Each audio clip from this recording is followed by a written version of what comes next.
El caldo burbujeaba bajito, llenando la cocina con un murmullo suave que debería haber sido reconfortante, como un abrazo de los de antes.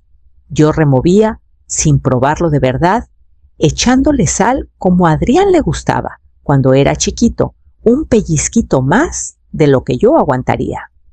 No había comido aquí en semanas, pero igual preparaba lo mismo cada viernes, como si la rutina pudiera traerlo de vuelta por la puerta. La cuchara me temblaba un poquito en la mano. Me decía que era por la edad, no por esa presión que me apretaba el pecho. Bajé el fuego y me recargué en la encimera. El aire se sentía pesado, cada respiro más flaco que el anterior. No era la primera vez que me dolía así el pecho. Pero esa noche era distinto, más hondo, subiendo por la garganta, quitándome las fuerzas de las piernas. Intenté caminar hacia la silla, junto a la ventana. No llegué. El piso me recibió de golpe. Un dolor agudo se me clavó en el costado. Alcancé la orilla de la encimera, pero solo agarré aire. Adrián, susurré, o tal vez solo lo pensé. Mi voz se ahogó en el ronroneo de la cocina. Me quedé quieta un rato, mirando el techo, esperando que pasara la presión. No pasó. Debía hacer algún ruido porque sus pasos sonaron en el pasillo. Un alivio me recorrió justo lo suficiente para toparme con sus ojos. Estaba en el umbral, con la luz del celular iluminándole media cara. «Siempre lo haces todo por ti», dijo como si fuera una frase que se había aprendido de memoria y repetía hasta el cansancio. Intenté hablarle, decirle que no se trataba de mí, que no podía respirar, pero las palabras se me atoraron entre el pecho y la garganta. No pidió ayuda. No se arrodilló. Solo me miró una vez más, soltó un resoplido fuerte y se fue. El caldo seguía burbujeando atrás de mí, la cuchara rozando la olla en círculos lentos como si se removiera sola. Miré la luz del techo hasta que se me nubló y alcancé el teléfono que estaba a mi lado marcando su nombre otra vez. La pantalla se encendió en mi mano. Apenas la veía con los dedos entumecidos y la respiración cortita y rápida. Toqué su nombre, Adrián, y llamé. Sonó 2 veces. Mamá contestó ya con fastidio. ¿Qué pasa ahora? Creo que algo anda mal, logré decir. Me duele el pecho, suspiró al teléfono. Oí ruido de fondo como risas ahogadas. Tal vez la tele. Mejor llama al 911, dijo seco. Para eso están. Colgó. No me moví, no de inmediato. Me quedé mirando el teléfono en mi mano con la pantalla oscura otra vez. Le había enseñado a usar ese aparato durante tantos años. A llamar cuando necesitaba ayuda. A decir dónde estaba. A pedir las cosas con educación. Nunca imaginé que crecería para usarlo como un muro para alejarse. De alguna forma, la segunda llamada me conectó con alguien más. Tal vez marqué bien, tal vez no. No recuerdo la voz del otro lado, solo que en minutos había luces rojas en mi ventana y botas pisando el piso de la cocina. Me hicieron preguntas que apenas pude contestar. Nombre, fecha de nacimiento, medicinas. Balbuceé las respuestas parpadeando hacia extraños. Nadie preguntó por mi hijo. Nadie pareció sorprendido de que estuviera sola. Me subieron a una camilla. Me rodaron por la casa que había mantenido impecable por 30 años. En el hospital, las luces eran demasiado brillantes, la cama demasiado limpia. La enfermera me tomó la presión 2 veces. Sonrió con amabilidad, me arropó las piernas con una cobija. Luego levantó la vista. ¿Viene alguien por usted?, preguntó. Dudé y negué con la cabeza. No insistió. Solo asintió y anotó algo en su portapapeles. Miré hacia la puerta, esperando a medias una sombra, una silueta, una voz. Nada. Solo el taconeo lejano y el zumbido bajo de las máquinas. Cerré los ojos, dejando que el silencio me aplastara como un peso en las costillas de esos que no levantas sin ayuda. La habitación latía con sonidos suaves y mecánicos, el pitido constante del monitor el siseo quedito de algo que no podía nombrar. Miraba la silla vacía junto a mi cama. Estaba ahí desde que llegué intacta, esperando. La enfermera volvió con agua y su portapapeles. Preguntó si necesitaba algo, sonrió tierna cuando dije que no. Tomé sorbos lentos, dejando que el agua fresca calmara la sequedad en la garganta. Mi teléfono estaba en la mesita, encendido todavía, callado, sin llamadas perdidas, sin mensajes. Adrián no había preguntado, ni un texto, ni siquiera una duda. Recordé todas las mañanas que le empacaba el lunch, pelando naranjas con cuidado y metiendo notitas por si el día se ponía pesado. Me acordé de las noches en vela planchando su camisa para su primera entrevista cuando su coche se descompuso y llegó tarde sin disculpa. Yo culpé al tráfico por él. Las cuentas atrasadas, que nunca habría, yo las pagaba. Las broncas con su ex, yo las suavizaba. Cuando perdió el trabajo, les dije a todos que era temporal, aunque sabía que no. Dije sí más veces de las que puedo contar, aunque mi instinto gritara no. Ahora yacía aquí con el pecho todavía adolorido y me di cuenta de algo que no quería admitir. Él había dejado de elegirme hace rato. Me había vuelto conveniente. Fondo, ruido.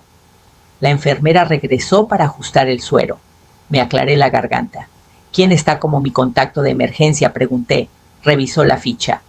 Adrián Mendoza, dijo. Su hijo asentí. Sonaba bien, pero se sentía mal. ¿Podría anotar algo por si acaso?, dije. Nada de decisiones sin que yo confirme. Se detuvo, me miró a los ojos y asintió de nuevo. Me recargué y miré el techo. Una grieta larga lo cruzaba tenue, pero ahí. Seguramente llevaba años. Solo que nunca la noté hasta ahora. El silencio la hacía visible. Todo lo hacía. El mensaje llegó 2 días después, corto y cortés, como si fuéramos vecinos y no familia. Oí que estás bien. Avísame si necesitas algo. Lo miré hasta que la pantalla se apagó. No había respuesta que no sonara a súplica, y yo ya había terminado de rogar. Volteé el teléfono boca abajo y escuché el pasillo afuera de mi cuarto. Una enfermera reía con alguien, sus voces cálidas y sin esfuerzo. Parecía otro mundo. Cuando entró el doctor, esa mañana, sonrió como los médicos que han practicado la bondad hasta hacer la rutina. Dijo que mi episodio no era grave, pero me advirtió que descansara, que bajara el estrés, que me cuidara. Casi me río. El estrés no era algo que pudiera apagar. Tenía llave de mi casa. Caminaba por mis pasillos, abría mi refri, usaba mi internet y me decía, mamá. No lo hacía con mala leche, me repetía. Adrián solo no sabía cuidar a nadie que no necesitara. Tal vez era mi culpa. Tal vez le había hecho demasiado fácil darme por sentada. Yo alisaba cada bache, llenaba cada silencio y lo llamaba amor. Cuando se fue, el doctor, la enfermera, me cambió las sábanas. Dijo que probablemente podría irme a casa mañana. Casa. La palabra pesaba más que antes. No estaba segura a cuál versión regresaría, la que yo construí o la que él se adueñó sin pedir permiso. Esa noche, los monitores estaban tan callados que oía mis propios pensamientos. Saqué una libreta del cajón de la mesita y escribí 3 líneas. Llama al abogado. Cierra las cuentas conjuntas. Recupera el espacio. La letra temblaba, pero las palabras se veían firmes. Mañana iría a casa. No porque estuviera lista, sino porque había algo ahí que necesitaba enfrentar. Y esta vez no sería yo la que pedía perdón. La puerta principal se atascó un poco al empujarla hinchada por la lluvia de anoche. Todo adentro estaba como lo dejé el cobertor en el sofá doblado a la perfección, el espejo del pasillo todavía un poco ladeado, el olorcito tenue a romero y jabón de platos en el aire. Me quedé parada un buen rato escuchando. La voz de Adrián flotaba desde el cuarto de atrás. No lo esperaba en casa, pero claro que estaba. Todavía tenía llave. No me moví, no lo llamé. Está bien, la dieron de alta, le decía a alguien con tono relajado. No, todavía no llega. Pero oye, una vez que se vaya de una vez, lo pongo en venta rápido. Ahí nomás está de adorno. Se rió suave. Digo, es espacio tirado. Ni el piso de arriba usa. No me moví. No hacía falta. Sus palabras llenaban cada rincón del pasillo, se pegaban al papel tapiz como polvo. Esta casa no eran solo paredes y pisos. Eran recuerdos grabados en los marcos de las puertas, risas bajo las lámparas, duelos doblados en las esquinas de los closets. Yo elegí cada cortina, pagué cada reparación y la mantuve en pie mucho después de que Gonzalo se fuera. Yo pagaba los impuestos. Yo arreglé la gotera del sótano. Yo cortaba el pasto hasta que mis rodillas no daban más. No me preguntó. No se preguntó si me quedaba. Para él, yo ya me había ido solo otro mueble por sacar. Retrocedí del pasillo, cerré la puerta de mi recámara con suavidad y me senté en el borde de la cama. No hubo arrebato de coraje ni ardor de lágrimas, solo una quietud baja y firme asentándose en mi pecho. Si quería una casa, que buscara la suya. Esta ya había elegido a su guardiana. Alcancé el cajón junto a la cama, saqué la carpeta que no tocaba en años y abrí en la primera página. Mi nombre me miró de frente, firme y legal. El fideicomiso todavía estaba vigente. La carpeta era más gruesa de lo que recordaba, amarillenta en las orillas, pero el papel adentro estaba limpio, crujiente, intacto por el tiempo. La abrí junto a mi té, con el vapor subiendo suavecito hacia el nombre en negrita. Rosalía Mendoza, fideicomisaria única. Tracé las letras con el dedo no por nostalgia, sino por confirmar. Años atrás, cuando Gonzalo aún vivía su amigo de toda la vida, un abogado nos sugirió con discreción poner la casa en un fideicomiso vivo solo a mi nombre. No porque no confíes en él, dijo, sino porque la vida es larga y la gente cambia. En ese entonces no le di muchas vueltas. Estábamos estables, contentos, y Adrián todavía iba a la escuela, pero firmé los papeles de todos modos. Parecía algo que hace la gente responsable. Nunca pensé que agradecería esa chispa de previsión. Ahora sentada sola en la cocina, que remodelamos teja por teja, entendí cuánto importaba haber escuchado. Tomé el teléfono y marqué el número de la tarjeta, que guardaba atrás de las recetas viejas. Sonó 2 veces. Despacho de abogados Franklin, habla Debra. Hola, dije. Soy Rosalía Mendoza. Quiero hacer unos cambios en mi expediente de fideicomiso, con efecto inmediato. Hubo una pausa. Luego el calor del reconocimiento. Claro, señora Mendoza. Le aviso al señor Franklin. ¿Quiere venir esta semana? No dije. Solo envíen los documentos. Los reviso y se los regreso. Entendido. Colgamos sin cortesías. No las necesitaba. Doblé los papeles del fideicomiso y los guardé en la carpeta. No me hicieron sentir poderosa, solo protegida, justo lo suficiente. Desde la sala oí a Adrián moviéndose sin saber qué tenía ahora en la mano. Todavía creía que esta casa era su siguiente paso. No tenía idea de que ya estaba reservada.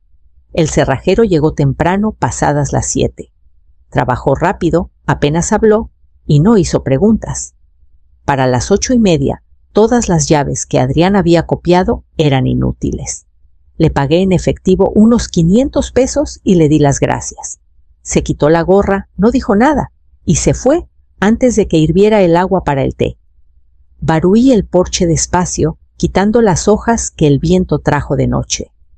Había algo calmante en el movimiento, como preparar el umbral para algo nuevo. La brisa estaba fresca. No me apuré. Casi al mediodía oí el motor. El coche de Adrián entró demasiado rápido rozando la banqueta. No me moví de la cocina, solo esperé. Probó la chapa una vez, luego otra, una pausa. Luego empezó el golpeteo. «Mamá, qué chingados». No contesté. Me quedé en el pasillo mirando tras la cortina. Primero pareció confundido, luego molesto. ¿Cambiaste las llaves? Golpeó más fuerte. No puedes hacer eso. Yo vivo aquí también. Abrí la puerta lo justo para ver su cara. No, dije bajito. Solo te quedaste aquí. Se le abrió la boca, atónito. Esto es ridículo, dijo alzando la voz. Ni siquiera me hablaste. Lo intenté, dije. Tú te fuiste. Tú podrías saber. No esperé el final de la frase. Cerré la puerta tranquila y eché el cerrojo. Se quedó afuera 1 minuto o 2 más gritando, aunque no distinguí las palabras. Al final, los gritos pararon. El motor arrancó de nuevo. No lo vi irse. Apareció la tarde siguiente, con el pelo recogido, como si no pensara quedarse mucho. Fernanda, la novia de Adrián. Tocó 2 veces más suave que él, y cuando abrí, sonrió como si nada hubiera pasado. ¿Podemos hablar?, pidió. La dejé pasar, no porque le debiera algo, sino porque quería ver hasta dónde estirarían la historia para sentirse mejor ellos. Se sentó en el borde del sofá, piernas cruzadas, fuerte, brazos como escudo. Adrián está molesto, empezó como si yo no lo hubiera oído a través de los golpes en la puerta. Está bien herido por todo esto. No esperaba que llegara tan lejos. Asentí. No para estar de acuerdo, solo para que siguiera hablando. No quiso decir lo que dijo. Pensó que estabas bien. Era el cumpleaños de Isabelita. No es que no le importara. No dije nada. Se movió un poco menos segura. Mira, las familias pelean. No puedes cortar a la gente por un mal momento. Siempre han sido cercanos. Pensé en los cumpleaños que pasé sola mientras ellos vacacionaban. En la cena de Navidad, donde me pidió que no hablara tanto porque sus papás me encontraban un poco intensa. En la mantita para bebé que tejí y que ella guardó y cambió sin comentario. En cada fiesta, donde me decían que llegara temprano a ayudar y me fuera temprano para dar espacio. Pensé en el silencio de la habitación del hospital. «Estás siendo injusta», dijo como si fuera un hecho. Me paré. «¿Ya terminaste?», parpadeó claramente descolocada. «¿Qué viniste a defenderlo?». «No a preguntar cómo estoy. Solo pienso que...». Pero yo ya caminaba hacia la puerta. La abrí y esperé. Se levantó despacio. «No tienes que hacer esto», dijo. Asentí una vez y cerré la puerta tras ella. No con rabia, no con odio, solo con la certeza de que a veces no necesitas un adiós ruidoso, solo uno claro. Empecé en el cajón de la cocina, el de las cosas que no van en ningún lado. Lo abrí y encontré 3 llaves, antes de buscar bien. Una estaba pegada a una postal vieja del primer depa de Adrián. Otra todavía en un llavero gastado de una llanta que usó una vez y nunca volvió. Recorrí la casa despacio, revisando bolsillos de chamarras, tazones, junto a la puerta, una cajita en el closet de las sábanas. Al final de la hora tenía una docena, tal vez más. Copias que hice sin pensar, por comodidad, por emergencias, para gente que ya no veía este lugar como mío. Las metí en una bolsa de plástico, la cerré y la tiré a la basura de la cocina. No con enojo, solo firme. Fue como soltar algo que no notaba que estaba apretado. Luego vinieron las cuentas del banco. Abrí mi laptop y revisé cada una. El nombre de Adrián estaba ahí desde hacía años, por si acaso, decía yo. Ahora lo saqué de todo Chequera Ahorros, el fondo de emergencias que nunca le conté. Los papeles del hospital fueron lo siguiente. Llamé a la clínica y pedí actualizar mis archivos. Nada de contacto de emergencia con su nombre. Solo el mío. Por la tarde estaba en la recámara de huéspedes. Quité la cama, metí las sábanas viejas a la lavadora y abrí las 2 ventanas. El aire entró despacio, limpio y fresco. El cuarto había esperado a alguien que nunca llegó. Siempre listo, nunca usado. Puse sábanas frescas en la cama, las que me gustaban a mí. Un cobertor suave que guardaba doblado en un baúl por años. Limpié los estantes, vacié el buró de velas a medias y tazas olvidadas. Cuando el sol bajó el cuarto, Olía a eucalipto y algodón limpio. Ya no olía a ellos. Por primera vez en mucho tiempo, la casa se sentía mía. Las esquinas se ablandaron. El silencio se sentía ganado. Me paré en el pasillo. Miré hacia la puerta principal y eché el cerrojo. Luego fui a preparar té. Me moví despacio, no por la edad, sino porque esta vez quería elegir todo con cuidado. La recámara de huéspedes siempre se había sentido prestada, moldeada por las necesidades de otros. Ahora era mía. Bajé el cuadro enmarcado que Adrián trajo de un viaje al que no me invitaron. En su lugar dejé la pared en blanco. Puse un escritorio chiquito junto a la ventana, la que atrapaba mejor la luz de la tarde. De una caja guardada al fondo de mi closet, saqué una foto de Gonzalo, su sonrisa suave, mangas arremangadas, parado frente a esta misma casa. La puse en el alféizar. Le habría gustado el cuarto así, callado, sin enredos. Agregué una lámpara a una pila de papeles y la pluma buena que siempre guardaba para cumpleaños y cheques. No sabía qué escribiría aún. Tal vez listas, tal vez nada. Pero el espacio estaba listo. Días después llegó un sobre chiquito por correo, sin remitente, solo mi nombre en letra chueca. Adentro una tarjeta sola. Me ayudaste una vez cuando no podía respirar. Nunca lo olvidé. Eso era todo. La leí 2 veces, la doblé y la guardé en el cajón junto a mi cama. No importaba quién la mandó. Lo que importaba era que alguien en algún lado todavía recordaba cómo me presenté. No por gracias, no por atención, solo porque era lo correcto. Esa noche preparé té y me senté en el cuarto nuevo con la ventana entreabierta apenas. El aire pasó suavecito, sin voces, sin paso, sin peso. No me sentía borrada, no me sentía enojada. Solo me sentía yo otra vez, entera en la quietud, conocida si no por ellos, al menos por mí. A la mañana siguiente abrí las cortinas de par en par, deslicé el cajón del escritorio y tomé mi pluma.